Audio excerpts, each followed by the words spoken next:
are at least a dozen skills and attitudes of resilience. In 20 minutes, I'm going to see the sign soon. Just isn't enough time for me to go through them all. So I want to talk about a few of them. The first is optimism, resilient optimism, what I call the holy grail of attitudes. Now, I want to be clear. When I'm talking about optimism, I don't mean that rose-colored glasses, sunshine, lollipops, and rainbows way in the world. Resilient optimists know that bad things happen, and they look at that glass and they don't see it as being strictly half full.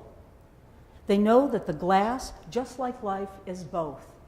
And so they respond to situations with that attitude of, what can I learn from this? What's the takeaway? What valuable information can I glean from what went wrong?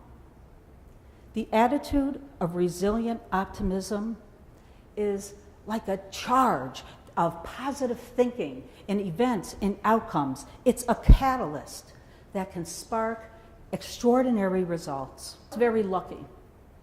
I grew up in a household with two women who were remarkable optimists.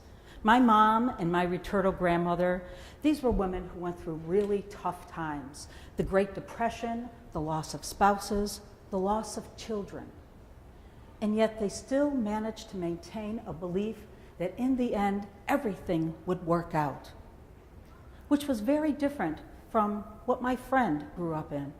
She grew up in a household where she was told, feeling good about yourself today? Well, don't.